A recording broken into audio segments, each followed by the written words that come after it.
The ACC, Big Ten, Pac-12 alliance sounds like a tremendous cooperative effort. On the surface, certainly a alliance, a cooperation, a relationship to better the sport for everybody involved and to certainly progress the condition and the pursuits and aspirations of the student athlete.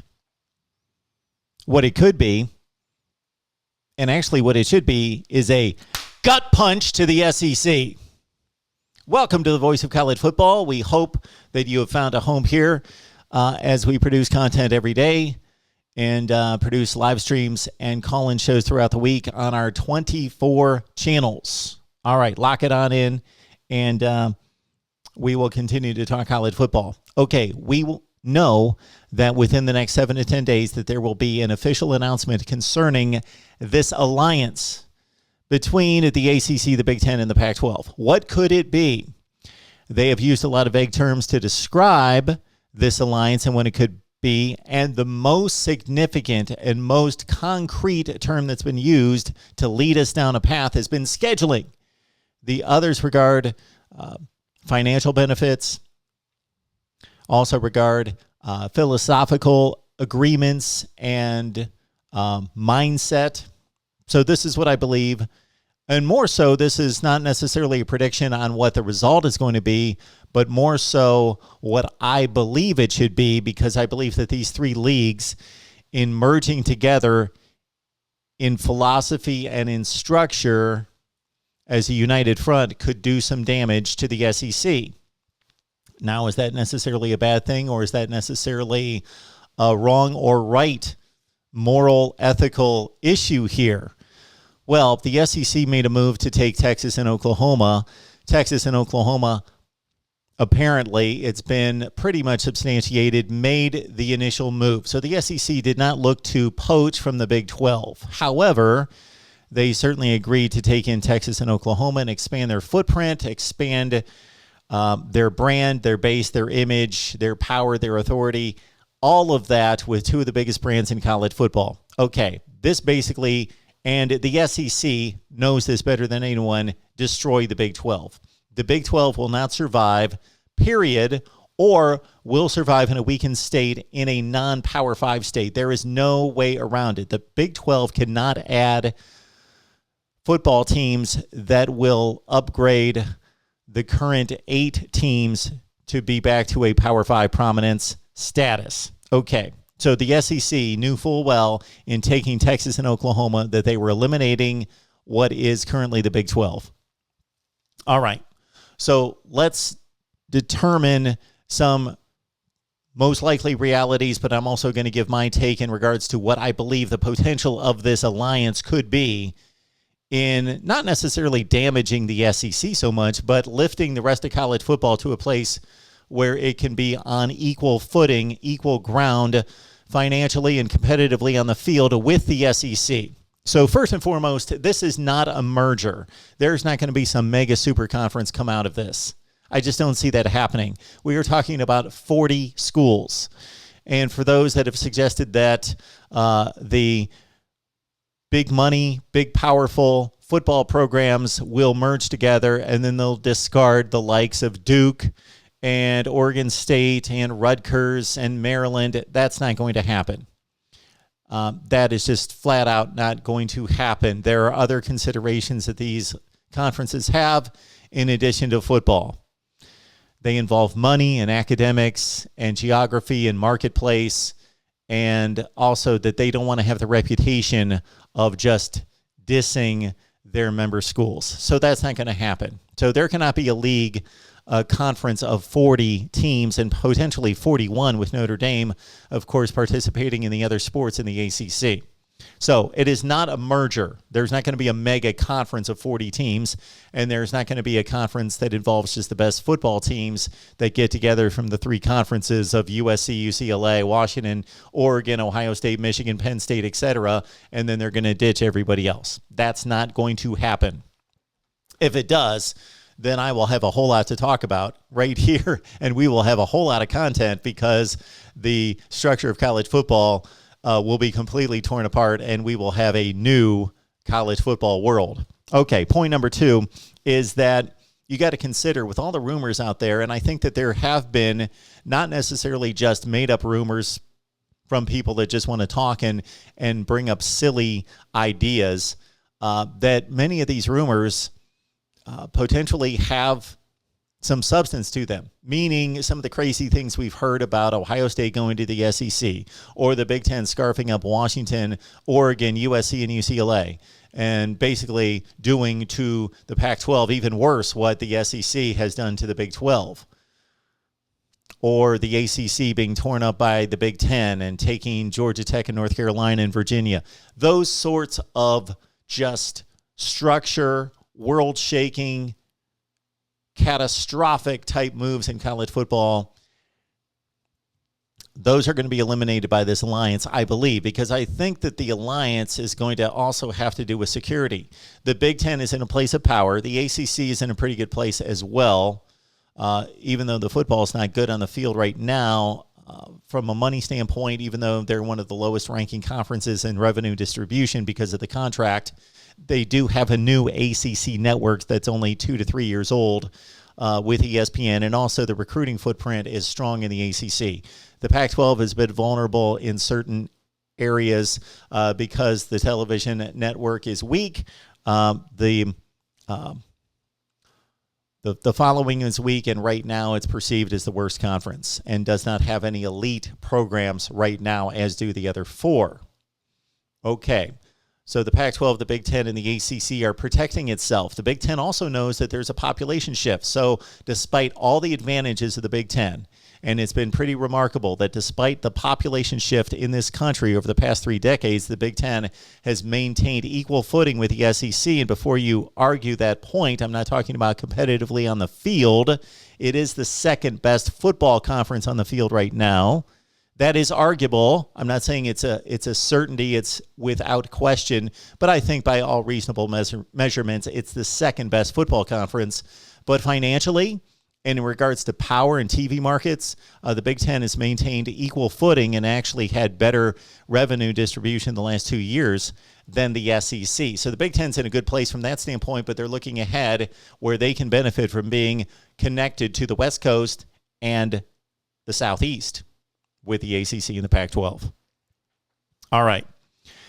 There's been comments made about philosophy. So from an academic standpoint, the Pac-12, the ACC, and the Big Ten have higher footing than the SEC.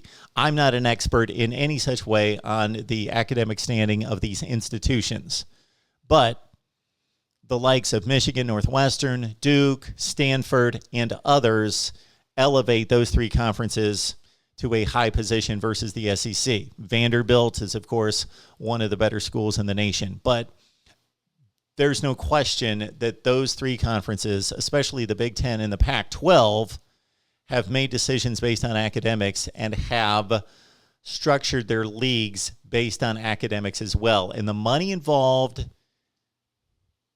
in academics is astounding. So we believe that football drives the bus and that football is everything and football drives all the numbers. That is true athletically. But once you start to factor in these endowments, it's mind-boggling the money that's out there academically. So academics is a big factor, and these 3 conferences have much in common. All right. So I don't know if the academic angle is going to be a real thing, meaning that there are going to be structural changes, or it's just going to be a statement to say academics mean something to these 3 conferences and is prominent. Therefore, by connection, A plus B equals C, we are basically telling you that the SEC doesn't care about academics and only cares about football. So we're just making a statement. We're taking a moral high ground here. So I don't know if it's just going to be a matter of philosophy that is going to be stated, or there's going to be real change made in that regard. I do believe that there's going to be something done in regards to NIL. I have no idea what that's going to be. People smarter than me are working on that right now. I could be wrong, but I think there's going to be something done with NIL to make it more attractive for the student athlete to choose one of these schools in these three conferences versus going to the SEC. Something that they're going to do to counter perceived SEC power and real SEC power. All right. Now my favorite topic, scheduling. We know that the Pac-12, the Big Ten, and the ACC are going to make some kind of scheduling agreement.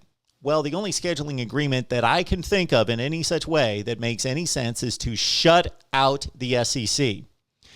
There are already tons of non-conference games played between those three conferences. They don't need to form a scheduling alliance of any sort to continue to schedule Ohio State and Oregon and Michigan and Washington and Indiana and Virginia and all the games that get scheduled between those three conferences every year. There are only 3 non-conference games for the Big Ten and the Pac-12. There are 4 currently for the ACC. They may agree to all go to a 9-game conference schedule. And then, of course, they're not going to schedule just Power 5 teams. So think about it. Look at the limitations of the schedule and look at the math. If you only have 3 non-conference games and you've formed an alliance and almost all of those teams play 1 to 2 FCS and Group of 5, that only leaves 1 Power 5 slot, sometimes 2. The more aggressive teams like USC schedule 2 Power 5s with their contract with Notre Dame typically kicking in for one of those. So an alliance would mean what? If you aren't going to shut out the SEC, I don't know what an alliance in scheduling accomplishes. Shut out the SEC.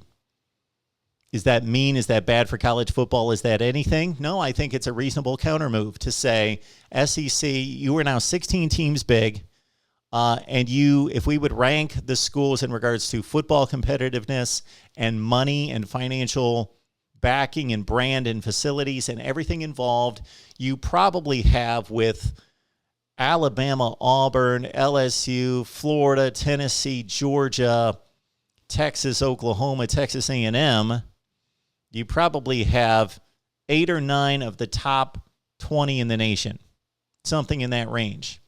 So you have half of the power of college football within your 16-team conference. Therefore, we have to align to impact the competitive balance and also to impact the financial side of this. So we are shutting you out. So what does that mean? The SEC won't have any non-conference games of note. So think about that. Even though the conference schedule will be incredible, if the Pac-12, the Big Ten, and the ACC shut out the SEC in scheduling and say, we'll see you come playoff time, then they are basically trashing the SEC's ability to schedule non-conference.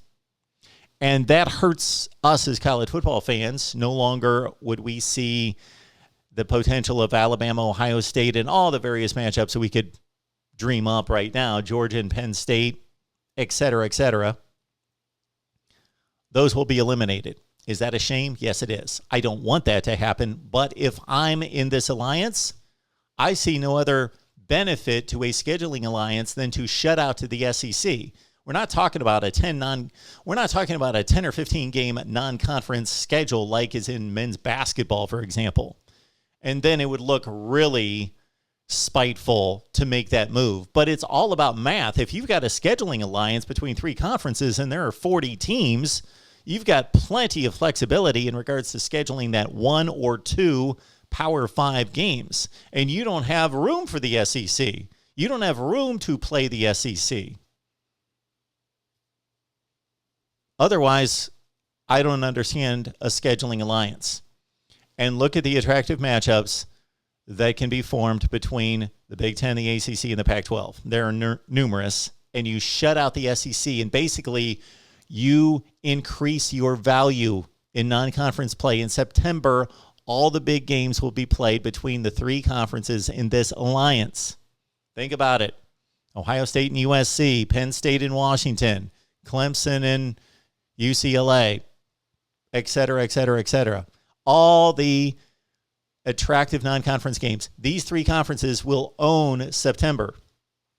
and sprinkle some in throughout the rest of the season if they're smart. They don't have to go into a strictly conference schedule after the first 3 weeks of the season. They could sprinkle in some big matchups later. Clemson, Ohio State, North Carolina, USC. Sounds good to me. That's what I would do. And then it was also brought to the table that it involves men's basketball and women's basketball. So the same thing can be done there. Although they play so many games, I don't think that they would shut out the SEC. But they would put a priority and an emphasis on games played, non-conference games between the three in the alliance. But again, the key point here, shut out the SEC in scheduling, raise the value of your three conferences immensely because you're going to play the only important, meaningful, attractive, exciting non-conference games. My thoughts on the Big Ten, ACC, Pac-12 alliance. Your thoughts below right here at the Voice of College Football, and spread the word. We are here talking college football every day with you. Please like, comment, share the videos, and subscribe.